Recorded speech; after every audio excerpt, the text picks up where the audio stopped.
Not all love stories have happy endings. Some of the most real, most profound loves are the ones that break us. The ones that hurt so deeply we wonder if we'll ever recover. But just because something hurts doesn't mean it wasn't real. Just because something ends doesn't mean it wasn't worth it. Imagine living two completely different lives. In one, you're the person everyone thinks you are, the version of yourself that fits expectations, that makes others comfortable, that keeps the peace. In the other, you're who you actually are. Your real thoughts, real feelings, real desires, the person you hide from the world now. Imagine keeping those two lives separate for years. The exhaustion of maintaining the lie, the fear of being discovered, the constant vigilance required to never let the mask slip. I lived that way for 5 years. 5 years of being two different people? 5 years of hiding who I really was. This is my story. The story of living a double life. The story of the truth I was too afraid to share. My name is David, and I grew up in a small conservative town in the South. Church every Sunday, football on Friday nights. It's traditional values passed down through generations. My family was well known in the community. My father was a pastor at the largest church in town. My mother taught at the Christian school. My older brother was a youth minister. We were the picture-perfect family, and I was the perfect son.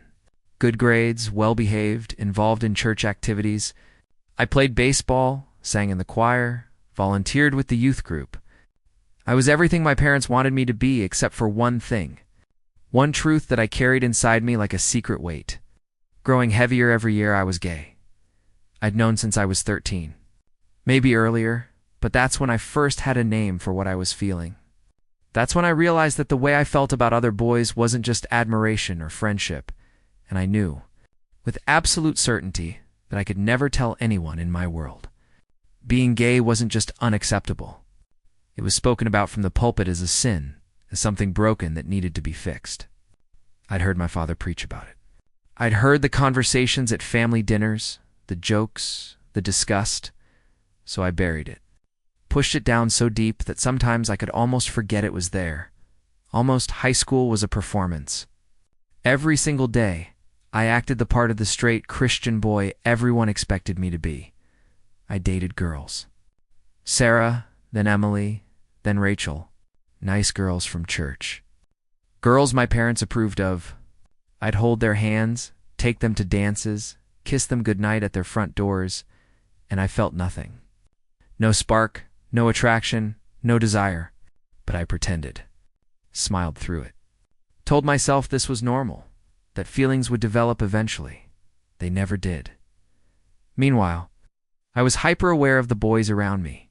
The football player in my English class, the guy who worked at the grocery store, my teammate on the baseball team who'd change in the locker room. I trained myself not to look, not to stare, not to reveal anything through my expression or body language. It was exhausting. My junior year, a kid at school came out. His name was Tyler, and he was brave in a way I couldn't even imagine. He just started being himself, openly dating another guy, not caring what people thought. The backlash was immediate and brutal. People called him names, vandalized his locker, threatened him. Teachers pretended not to notice. The administration did nothing. I watched it all happen and felt sick. Sick for him, but also terrified, because that could be me if anyone ever found out. At dinner one night, my father talked about Tyler. "It's a shame," he said. "That boy has been led astray. His parents must be devastated. It's disgusting," my brother added, flaunting it like that. "There are younger kids at that school." My mother just shook her head sadly. "We should pray for him. Pray that he finds his way back to righteousness." I sat there, silent, pushing food around my plate, hating myself for not defending Tyler, hating them for their judgment, hating the situation that made me have to choose between being myself and being safe. I went to a Christian college 3 hours from home. It felt like freedom and prison all at once. Freedom because I had some distance from my family. Prison because I'd chosen a school that was just as conservative as my hometown. I maintained the facade. Dated a girl named Jessica my freshman year. Went to chapel services. joined a Bible study group, kept being the person everyone expected, but I also started exploring online. Anonymous chat rooms, forums for LGBTQ people, places where I could be honest without anyone knowing who I really was. It was the first time I'd ever connected with other people like me. The first time I'd heard stories from people who understood. It was terrifying and liberating at the same time. Sophomore year, I created a secret profile on a dating app. No face pictures, just torso shots. No real name, just a pseudonym. I told myself I was just curious, just exploring. I matched with a guy named Chris. He was at a different college, about an hour away.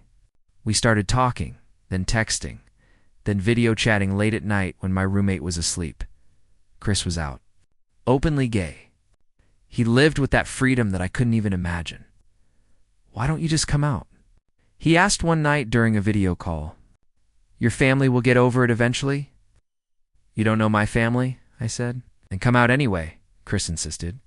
For yourself. You can't live like this forever, but I could. And I was. Because the alternative, losing my family, my community, everything I'd ever known, was too terrifying to consider. Chris and I met in person eventually.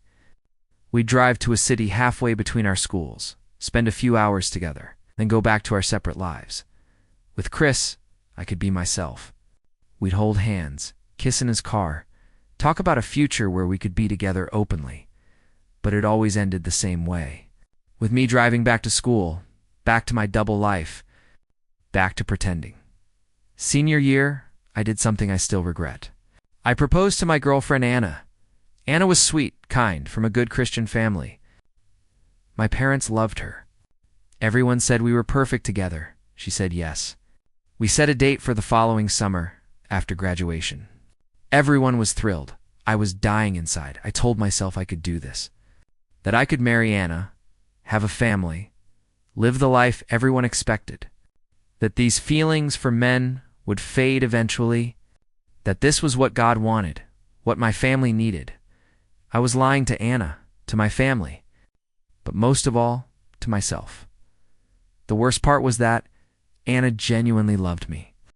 She'd talk about our future together, about the house we'd buy, the children we'd have.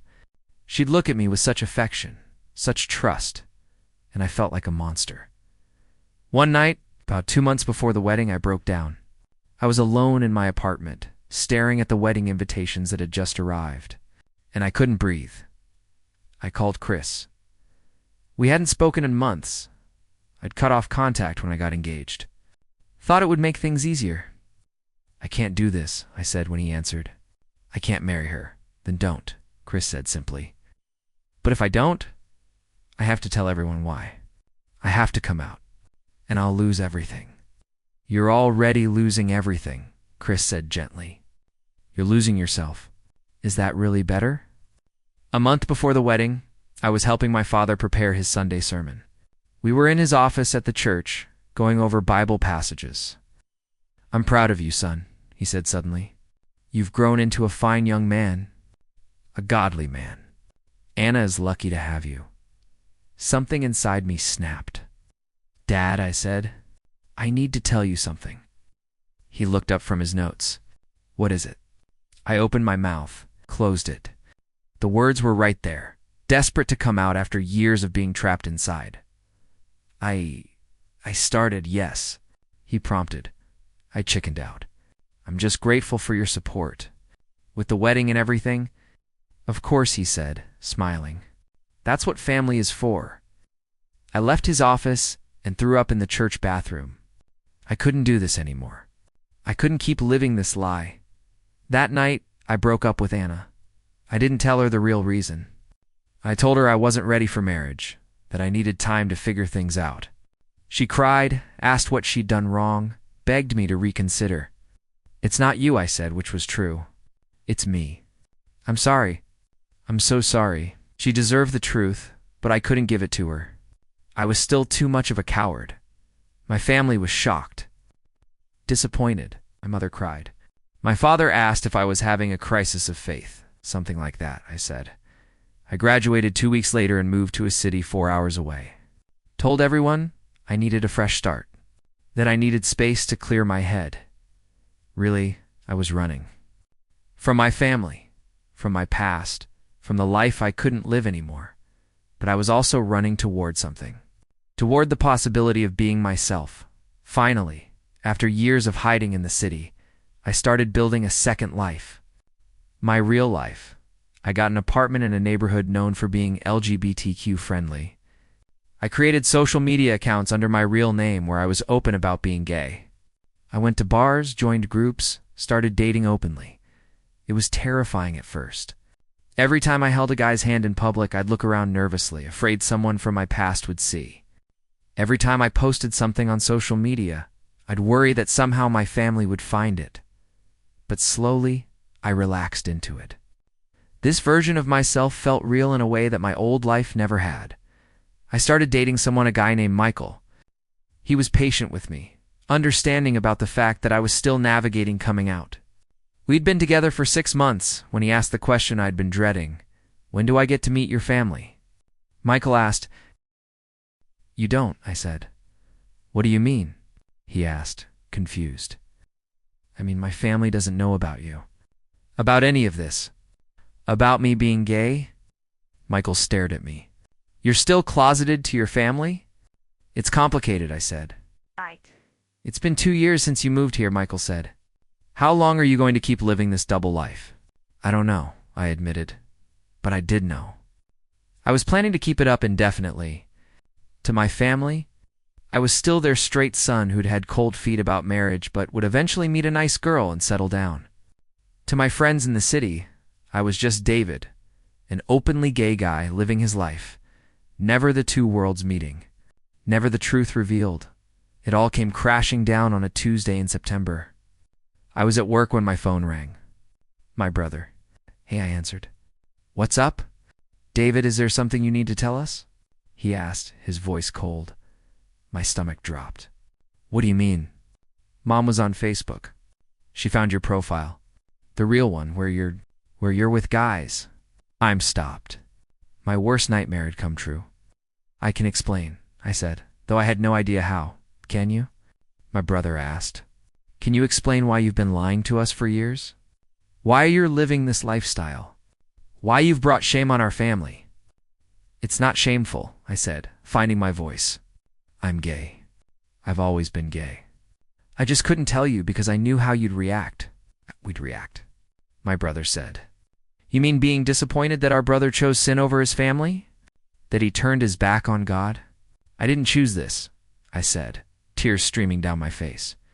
I didn't choose to be gay. I just am. Then you need to change, my brother said. Come home. We'll get you help. Therapy.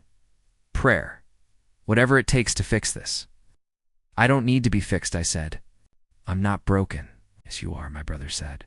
And if you won't let us help you, then you're not welcome in this family anymore. He hung up. I sat in my car in the parking lot, unable to move. My phone kept buzzing calls and texts from my parents, from other family members, from people at church back home, all saying the same thing. Come home, repent, change, or be cut off. I didn't go home. I didn't call them back. I turned off my phone and went to Michael's apartment. They know, I said when he opened the door. He pulled me inside, held me while I cried. What happened? I told him everything. The phone call, the ultimatum, the choice I was being forced to make. What are you going to do? Michael asked. I don't know, I said. If I go back, I have to pretend again.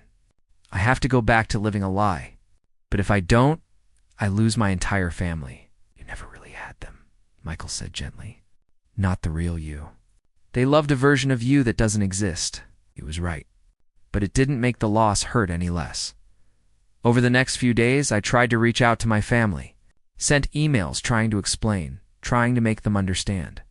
Called my mother, hoping she'd be more sympathetic than my brother. She wasn't. This is a choice, David, she said through tears. A sinful choice. And until you're willing to repent, I can't have a relationship with you. So you'd rather have no relationship with me at all than accept me for who I am. I asked. I'm accepting you, she insisted. I'm just not accepting your lifestyle. There's a difference. There's not, I said. Being gay isn't something I do. It's something I am. You can't separate the two.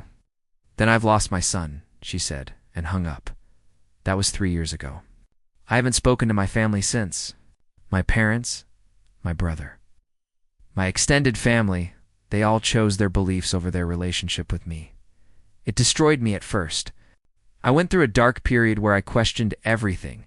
Whether I should have just kept pretending, whether being myself was worth losing everyone I'd grown up with. But slowly, with Michael's support and therapy, I started to heal. He started to build a new life, a new family, one that accepted me completely without conditions. I have friends now who love the real me. I have Michael, who I've been with for 3 years and who I'm planning to propose to soon. I have a community that supports me, and I have myself. The real version of myself, finally, after years of hiding. 6 months ago, I received a letter. From my mother. In it, she apologized. Said she'd been wrong. That she'd been doing a lot of thinking and praying, and she'd realized that her love for me should have been stronger than her beliefs about homosexuality. I want to know my son, she wrote. The real you, if you're willing to give me another chance. I cried when I read it. Cried for everything we'd lost, for all the time we'd wasted, for the pain we'd both endured. I wrote back. We started slowly mails, then phone calls, then eventually a visit. She met Michael. It was awkward at first, but she tried. Really tried. I'm sorry, she said during that visit. For choosing my beliefs over my child. For making you feel like you had to hide. For not being the mother you needed. Thank you, I said. For being willing to change. I know how hard this is for you. It's not hard, she said. Losing you was hard. This is easy. My father and brother haven't come around. Maybe they never will. But having my mother back, even just partially, feels like a miracle. Living a double life nearly destroyed me. The constant fear, the exhaustion of pretending, the shame of lying to everyone, including myself, it was unsustainable. But coming out, telling the truth, living authentically, that nearly destroyed me too, because it meant losing people I loved. People I thought would love me no matter what. If you're living a double life right now, if you're hiding who you really are because you're afraid of what will happen if people find out, I want you to know something. It's not sustainable. You can't keep being two different people forever. Eventually, something has to give. And when it does, when you finally tell the truth, some people will walk away. Some people will choose their beliefs, their comfort, their prejudices over their relationship with you, and it will hurt. More than you can imagine, but you will survive it. You'll build a new life, a new family, a new community. You'll find people who love all of you, not just the parts that are easy or comfortable, and most importantly, you'll find yourself. The real, authentic version of yourself that's been buried under years of pretending. Is it worth it? I'd be lying if I said it was easy. The loss is real. The pain is real. The grief of losing family is something I still carry, but living as myself, finally, after years of hiding, being able to love who I want to love, be who I want to be, exist without constantly monitoring every word and action, that's worth it too. I lived a double life because I was too afraid to share the truth, and I understand that fear. In some situations, in some places, coming out isn't safe. And survival is more important than authenticity. But if you can, when you can, in whatever way you can't choose yourself, choose honesty. Choose living one life instead of two, because being whole, being real, being authentically yourself, that's not just worth fighting for, it's worth everything.